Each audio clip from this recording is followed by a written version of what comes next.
Glórias a Deus, maravilha. Abra comigo a sua Bíblia na carta do apóstolo Paulo a Filemon. Carta do apóstolo Paulo a Filemon.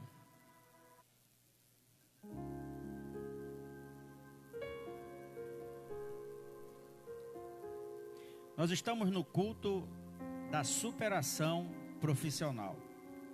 Quando nós tratamos do culto da superação profissional, nós alcançamos todos os níveis profissionais, tanto os liberais como os empreendedores, os funcionários domésticos, todos aqueles que têm uma fonte de renda.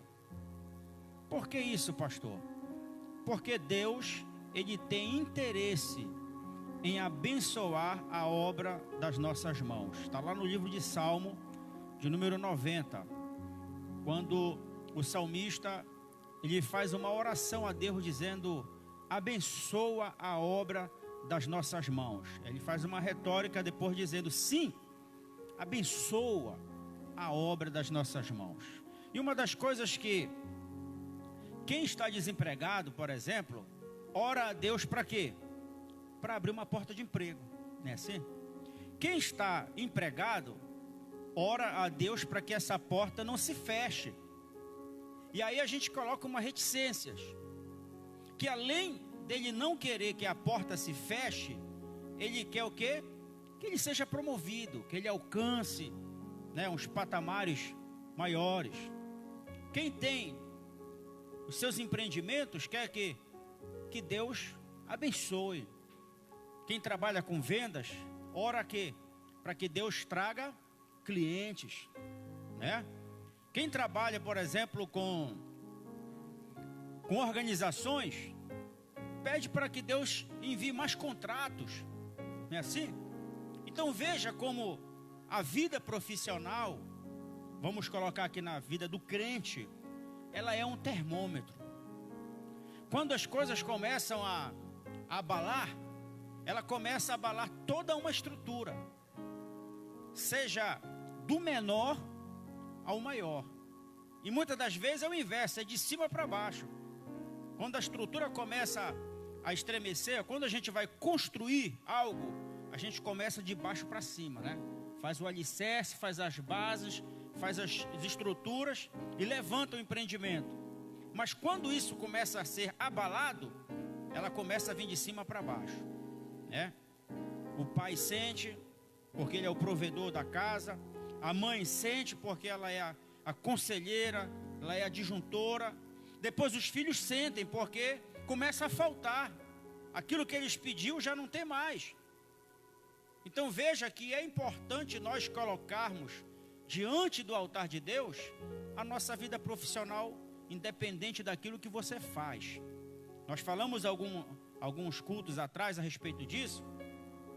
Dizemos que Deus, Ele tem interesse de nos abençoar na nossa vida profissional, mas Ele vai abençoar naquilo que você sabe fazer. E nós falamos a respeito de José. Hoje eu quero trazer aqui uma síntese daquilo que Deus pode fazer, que às vezes aos nossos olhos é quase que improvável, é quase que impossível. E a gente às vezes prega isso, às vezes a gente ministra sobre isso, que Deus, Ele vai virar a página. Você já ouviu a gente falar assim, os pregadores dizer: Deus vai virar a página, Deus vai mudar a história, Deus vai apagar o passado e vai começar uma nova história. Aconteceu aqui em um dos personagens que estão registrados nessa carta do apóstolo Paulo a Filemon. Um livro ou uma epístola bem pequena, com um único capítulo, 25 versículos, que vai nos trazer grandes lições. E eu não quero me estender muito a respeito disso, mas quero que você entenda como é que Deus pode trabalhar para mudar a história da vida de uma pessoa, fazer com que a história da vida dessa pessoa se transforme em uma vida de sucesso, uma vida de superação. O que é que a gente vai entender quando a gente vai falar sobre superação? O que é superar? Para quem faz crossfit aí, o que é superar? É alcançar um objetivo maior, né? É sair daquela zona de conforto onde a gente está acostumado a ficar e avançar um pouco mais, nem que seja um pouquinho. Mas a gente avançou, isso aí que é superação, né? Ah, eu quero perder alguns quilos aqui, então eu vou fazer uma superação, eu vou me pesar na balança, eu vou ver que anteriormente estava dando 102 quilos, e agora está dando só 100, opa, eu superei, mas eu superei com uma perda. Então olha só, nem tudo que a gente perde é negativo na nossa vida. Às vezes tem coisas que a gente perde que é positivo. Nem todo mundo que se afasta de você quer dizer que você está sendo abandonado, não. Quem sabe às vezes, eu fiz uma matemática um dia desse aí interessante, que a matemática de Deus ela é diferente da matemática do homem. Às vezes para você multiplicar é preciso diminuir. Às vezes você tem muita gente perto de você, mas poucos estão ao seu lado, e essa muita gente que está perto de você está fazendo com que você não progrida, não prospere. Então é melhor diminuir para prosperar. Pastor, onde é que a gente vai encontrar isso aqui? Lá em João, no capítulo 15. João capítulo 15, Jesus está falando para os seus discípulos que ele é a videira. Olha só, interessante. Ele disse assim: eu sou a videira, vós sois os galhos, e o meu pai é o agricultor. Olha só o que ele diz, que Deus, quando ele olha, o agricultor, quando ele olha aquela árvore frondosa, mas que não está produzindo fruto, o que é fruto? Resultado. O fruto na Bíblia tem um significado de resultado. Então olha só, a árvore está frondosa, tem muitos galhos, tem muitas folhas, mas não tem fruto nenhum. O que ele faz? Ele começa a podar, ele começa a cortar. Para quê? Para que dê mais fruto ainda. Então olha só, então nem tudo que você vai perder vai ser negativo para você. Você vai precisar perder para que você possa ganhar. E muitas das vezes é melhor a gente lidar com poucas pessoas do que com muita gente. Não é verdade? Porque muita gente começa a atrapalhar. Então olha só o que é interessante aqui, que o apóstolo Paulo agora, ele está em um dos estados mais críticos da sua vida. Ele está atrás das grades, ele está num cárcere. E as prisões daquela época não é como as prisões de hoje, que o preso ele recebe visita, que ele tem lá um benefício familiar. Aqui não, ele era isolado. E muitas das vezes Paulo, por exemplo, aquele estava preso lá em Roma, possivelmente, estava longe de todos os seus familiares. E a Bíblia vai dizer aqui que ele vai escrever essa carta a Filemon. Olha só, quem era Filemon? Eu vou ler aqui o texto do versículo 18. É o único capítulo que Paulo vai dizer assim: se ele te deu algum prejuízo, se ele deu algum prejuízo a você, ou lhe deve alguma coisa, ponha isso na minha conta. Olha aí, guarde esse texto. Olha só, se ele te deu algum prejuízo, ou se ele te deve alguma coisa, põe na minha conta. Tá? Esse aqui é o texto-chave que eu vou usar para falar a respeito desse caso. Nós vamos ver aqui alguns personagens, no versículo de número 1, que Paulo começa a escrever e se apresenta como prisioneiro. Ele não está aprisionado, porque você vai ver as outras cartas de Roma, quando ele vai se apresentar, ele vai dizer: Paulo, servo de Jesus Cristo. O termo dessa palavra, servo, ele está se colocando na qualidade de escravo, mas é um escravo voluntário. Então entenda isso aí, tá? Ele se coloca como escravo voluntário. Na sua maioria das suas cartas, ele vai se apresentar dizendo: Paulo, servo de Jesus Cristo. Ou seja, eu sou escravo de Jesus Cristo, eu sou devedor de Jesus Cristo, eu tenho o prazer de servir a Ele, eu tenho o prazer de ser chamado seu escravo, para me fazer tudo aquilo que Ele quer. É o que nós somos. Nós somos devedores de Jesus, nós somos servos dEle, nós somos escravos dEle, voluntário. Eu faço questão, e ele vai dizer isso na sua carta lá aos Romanos, dizendo: se eu anuncio o Evangelho, eu não tenho do que me gloriar. Mas parece que hoje é diferente. As pessoas só pregam se pagar, as pessoas só pregam se fazer um agendamento, as pessoas só vão pregar se tiver uma proposta. E Paulo está dizendo assim: olha, se eu anuncio o Evangelho, eu não tenho do que me gloriar, porque me é imposta essa obrigação. E ai de mim se não anunciar o evangelho? Olha aí, uma pessoa dessa, ela está se colocando à disposição. E olha só que ele vai se apresentar aqui como prisioneiro e vai dizer a razão que ele está preso. Não é porque ele roubou, não é porque ele enganou ou porque ele usurpou alguém, não, ele está preso por causa de Jesus Cristo. Só porque ele anunciou o evangelho, só porque ele pregou a palavra. E ele está acompanhado de um filho na fé.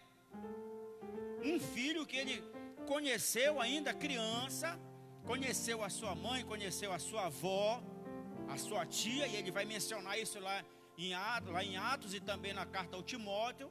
Ele vai ter Timóteo como seu filho, né? E ele vai dizer assim: eu escrevo a você, Filemon, nosso amigo e companheiro de trabalho. O que acontece aqui? Na cidade de Colossos, Paulo sai para fazer a evangelização.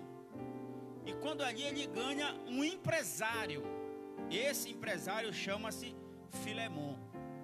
Naquela época, era notório e era permitido a comercialização de escravos. Olha só, da mesma forma como a gente sai nas feiras e vê as ofertas de animais, assim eram as ofertas humanas, escravos. Pessoas que não tinham direito de nada, pessoas pobres, pessoas indefesas, e muitas delas, olha, guarde bem isso, e muitas delas eram comercializadas pelos seus próprios parentes. Às vezes um pai que não tinha muito apreço aos seus filhos, ia lá e vendia ele como escravo. Imagine a dor dessa mãe, ver o seu filho sendo vendido como escravo, ter que trabalhar. Aquele pai precisava de recurso para levar para dentro da sua casa, ele ia lá e vendia ele como escravo. Então, quem comprava o escravo, designava o destino dele. Tinha pessoas que compravam escravos só para matar. Só para matar. Tinha pessoas que compravam escravos só para se divertir, jogando aquelas pessoas para ser devorada pelos leões. Tinha pessoas que compravam escravos para trabalhar nas suas terras. E tinha pessoas que compravam escravos para trabalhar nas suas casas. O exemplo de José foi comprado por Potifar para trabalhar na sua casa. E os escravos eram avaliados. Se tinha os seus olhos amarelados, porque um escravo com olho amarelado não tinha, por exemplo, um aparelho para fazer uma ultrassonografia de um abdômen total para ver se ele tinha hepatite, se ele tinha pancreatite, se ele tinha problema na vesícula, se ele tinha problema no fígado ou coisa parecida, não tinha. Mas eles olhavam os olhos: esse aqui está amarelo, deve ter alguma doença. Esse daqui vai ser jogado lá para a cova dos leões, vai ser jogado no lago dos crocodilos, só para diversão dos meninos. Olha os dentes dele: esse aqui está com todas as arcárias dentárias. Esse aqui, quanto é que vale ele? Olha, ele vale bem, porque ele não tem nenhuma cárie, ele não tem nenhum dente para fazer canal, uma obturação. Isso aí está valendo bem. Então eles eram avaliados pelo corpo, se tinha feridas. Os escravos naquela época eram marcados, tinham suas orelhas furadas, tinham seus narizes furados, outros tinham olhos vazados, outros tinham dentes arrancados. É aí que vai entrar aquela lei do Pentateuco, de olho por olho, dente por dente. Todo escravo que era comercializado, ele tinha um tempo, que depois daquele X tempo, ele tinha que receber a sua carta de liberdade. E aí ele passava por uma avaliação. Quantos dentes desse escravo foi arrancado? 2. Então ele vai receber uma herança, uma indenização pelos esses 2 dentes. Olho por olho, dente por dente. Quantos olhos ele tem vazado? É só um, então ele vai receber a indenização desses anos por esse olho que foi vazado. Ele tinha que andar com essa carta, porque a hora que ele fosse visto pela rua, ele poderia ser capturado novamente. Então ele, com a carta, diz: opa, eu não posso ser levado mais como escravo, porque eu já fui liberado, meu dono já me liberou. Se aquela pessoa pegasse aquele escravo que já tinha sido liberado, ele seria punido pela lei daquela época. Então veja como era. Então era permitido. Foi o caso de Abraão, que levou Agar como escravo para servir a sua esposa Sara. Aqui Filemon era um empresário. Ele tinha muitos escravos. Ele tinha escravos na sua casa, que era Onésimo, que se transformou, olha só, de um escravo ele se transformou em um mordomo. Quem era o mordomo? O mordomo na casa de Filemon, que era no caso Onésimo, ele era o dispenseiro. Ele tinha a responsabilidade de não deixar faltar comida naquela casa. Ele era o faz tudo, ele olhava as dispensas. Não, hoje eu vou fazer um feijão com charque. Hoje eu vou fazer aqui uma comida, né, a milanesa para o meu patrão. Então ele era um escravo de alta confiança, mas era escravo. Por conta disso, ele era humilhado. Por conta disso, ele era espancado. Às vezes, por não fazer nada, porque ele era escravo. Mas acontece que agora Paulo chega nessa cidade, conhece Filemon, evangeliza Filemon. Filemon aceita o evangelho e Paulo precisa abrir uma igreja na cidade de Colossos. Como não tinha nenhum lugar, Filemon disse: você pode abrir um núcleo, uma célula na minha casa. Paulo aceitou, se hospedou na casa de Filemon. Filemon trazia todos os seus escravos para assistir o culto.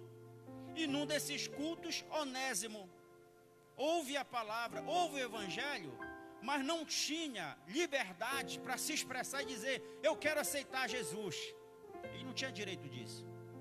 Quem sabe Filemon humilhava Onésimo, dizia assim: vai buscar uma água, vai buscar um suco, vai preparar comida, vai preparar o lanche, vai fazer isso, dava aquelas ordens. E Onésimo conheceu Paulo ali. A Bíblia vai dizer aqui que existem outros personagens nessa história, que Paulo vai mencionar aqui, que é a Faia, que era a esposa de Filemon. Vai falar também sobre Aristarco, que era um dos cooperadores. Talvez era aquele que tirava a oferta, era o diácono daquele culto, daquela igreja que estava dentro da casa de Filemon. A Bíblia vai dizer que Paulo, ele tinha as suas idas e voltas. Ele fazia os cultos ali, ensinava, mas depois ele ia para outros lugares para fazer a obra de Deus.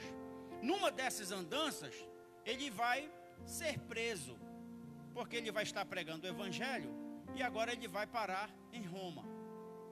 E é onde vai acontecer o ponto inicial, que muitas das vezes as coisas começam a dar errado para você e você pensa que é o fim. Muitas das vezes é o começo. É aqui que vai começar o processo da superação na vida de Onésimo, o escravo. A Bíblia vai dizer aqui, os historiadores, que Onésimo, ele vai causar um dano, um prejuízo na casa do seu patrão. Ele vai roubar um dos utensílios valiosos. Veja bem, Onésimo tinha, mesmo como escravo, a autoridade de sair para fazer as compras, trazer para dentro da casa, ir lá onde estavam os demais escravos, levar uma alimentação, voltar. E numa dessas andanças, ele pega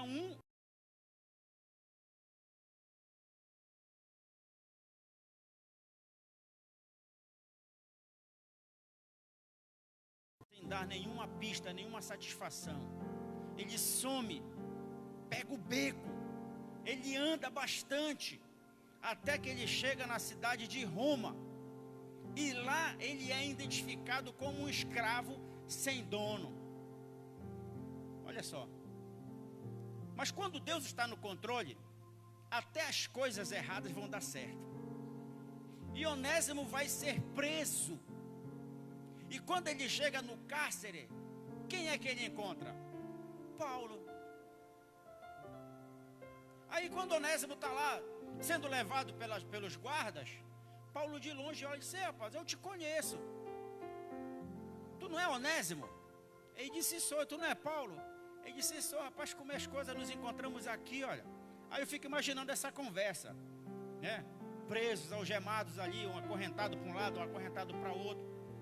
E Onésimo, eu fico imaginando na história, que Onésimo começa agora a aproveitar a oportunidade e dizer para Paulo: Paulo, tu sabes que uma oportunidade que eu nunca tive de conversar contigo, eu gostava muito de ouvir aquelas pregações, e existe uma coisa que eu tinha muita vontade de fazer. O que era? Aceitar a Jesus. Mas eu não podia falar nada lá, por causa de Filemon, porque ele era assim, ele estava lá como o dirigente daquela igreja, mas só Deus sabe o que eu passava na mão dele, muita humilhação, me batia, humilhava todo mundo. Depois que tu saía lá do culto, que o culto acabava, que tu ia embora, ele humilhava todo mundo. Muitas pessoas iam para lá por obrigação. Aí Paulo começa a falar do amor de Deus para Onésimo, e Onésimo aceita a Jesus dentro daquele cárcere. Depois que vão fazer o julgamento, vão ver que Onésimo tinha um dono, e que ele precisava voltar para lá, e ele vai ser colocado em liberdade. Aí é quando Paulo escreve essa carta, e diz para Onésimo, pega essa carta e entrega para Filemon. Aí eu fico imaginando que Onésimo vai dizer assim, não, eu não vou voltar para lá, Paulo. Não, tu vai voltar sim, tu tens que voltar para lá. Aí eu começo a colocar palavras na boca de Paulo. Não, Onésimo, tu vai para lá porque Deus vai mudar a tua história, rapaz. Não, tu vai para lá porque Deus vai virar essa página da tua vida. Não, vai para lá porque Deus vai fazer tu te superar, tu vai passar por um processo de superação. Aí Onésimo, agora na fé, ele pega aquela carta e embarca para lá. E quando ele chega na casa de Filemon, eu imagino que Filemon já está com um cinto na mão. Filemon já deve estar com a corrente na mão. E para dizer, seu escravo fujão, agora tu vais ver. Um ditado popular, tu vais ver com quantos paus você faz uma canoa. Aí Filemon disse, não, peraí, antes que tu me bata, tu tens que ler essa carta. Olha só, eu começo a entender que quando Deus começa a trabalhar ao teu favor, Ele vai te dar uma carta que vai te dar direito a alguma coisa. Você entendeu isso aí? Deus vai colocar na sua mão uma carta que vai falar muito ao teu respeito e ao teu favor. As pessoas podem estar lutando contra a tua vida profissional, pode estar sendo abalada ou ameaçada, a tua vida financeira pode estar sendo abalada, ameaçada, o teu sistema emocional pode estar sendo abalado, ameaçado, mas Deus tem uma carta para você, que a gente vai usar um termo aqui, uma carta na manga. Ele vai ter essa carta, e você tem que andar com essa carta. E olha só, quando ele dá aquela carta para Filemon, Filemon começa a ler a carta. Paulo dizendo, olha, Paulo, prisioneiro por causa de Cristo Jesus, junto com o irmão Timóteo, escreva a você, Filemon, nosso amigo e companheiro de trabalho. Ele chama Filemon para a razão e coloca ele no lugar de crente. Tu és companheiro, olha só, tu não és um crente qualquer, tu és um companheiro da obra, que está dentro da tua casa. E agora está indo, aí olha só, eu estou te enviando, Onésimo, olha aí. Eu estou te enviando Onésimo, que antes era inútil para ti. Olha aí, quando eu leio essa carta, que eu chego nesse ponto aqui, que Paulo está dizendo assim, que antes era inútil para ti, parece que essa palavra era doce na boca de Filemon. Onésimo, seu inútil, não era assim? Aí Paulo está dizendo, antes ele era inútil para ti, mas agora ele é útil. Olha aí. Olha a primeira virada, anote isso aí para você não esquecer. A primeira virada da página da vida de Onésimo. Antes ele era inútil para ti, agora ele é tanto útil para mim, como ele é tanto útil para ti também. Olha aí a primeira mudança. As pessoas que achavam que você era inútil vão ter que ficar com esse sapo na garganta. Faz assim aí, olha. O sapo vai ficar na garganta. Eles vão ter que te engolir. Porque se alguém dizer que você era inútil, Deus está dizendo agora você é útil, você tem utilidade. Sabe o que isso quer dizer? Deus vai te usar.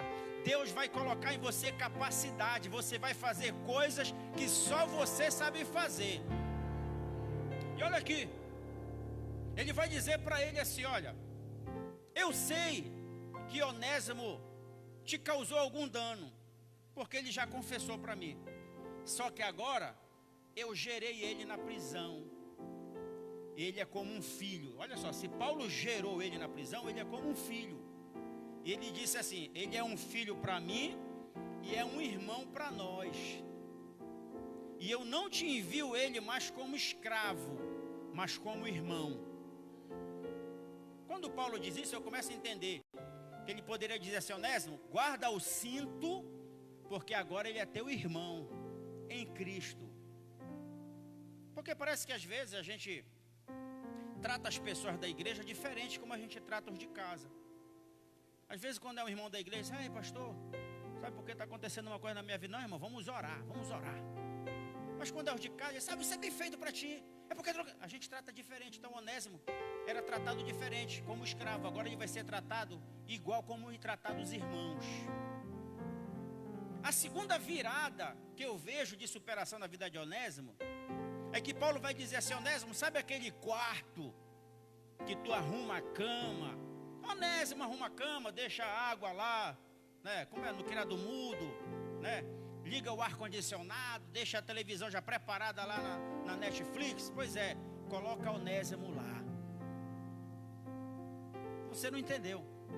Paulo está dizendo assim: Filemon, prepara aquele quarto lá que tu reservou para mim e hospeda Onésimo, porque agora de escravo ele vai ser hóspede. Vai ter pessoas que vai levar café da manhã para ele.